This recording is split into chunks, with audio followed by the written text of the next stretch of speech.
Hello, God bless from Up Ministries. It's me, Dick Jr.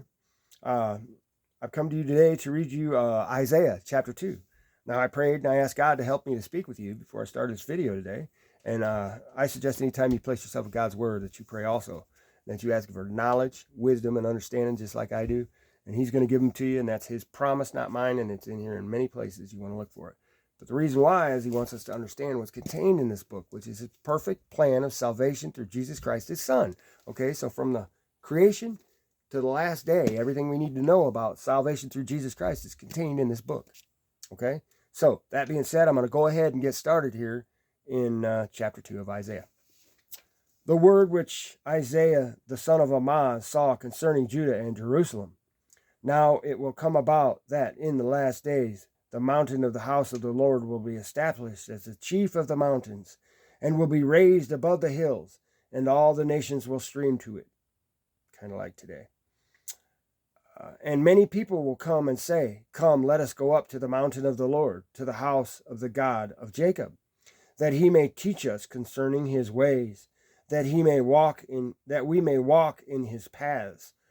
For the law will go forth from Zion, and the word of the Lord from Jerusalem. And he will judge between the nations, and will render decisions for many peoples. And they will hammer their swords into plowshares, and their spears into pruning hooks. Nation will not lift up sword against nation, and never again will they learn war. Come, house of Jacob, and let us walk in the light of the Lord. For you have abandoned your people, the house of Jacob, because they are filled with influences from the east, and they are soothsayers like the Philistines, and they strike bargains with the children of foreigners. Their land has also been filled with silver and gold, and there is no end to their treasure. Their land has also been filled with horses, and there is no end to their chariots. Their land has also been filled with idols. They worship the work of their hands, that which their fingers have made. So the common man has been humbled, and the man of importance has been abased. But do not forgive them. Enter the rock and hide in the dust. From the terror of the Lord and from the splendor of his majesty, the proud look of a man will be abased, and the loftiness of a man will be humbled, and the Lord alone will be exalted in that day.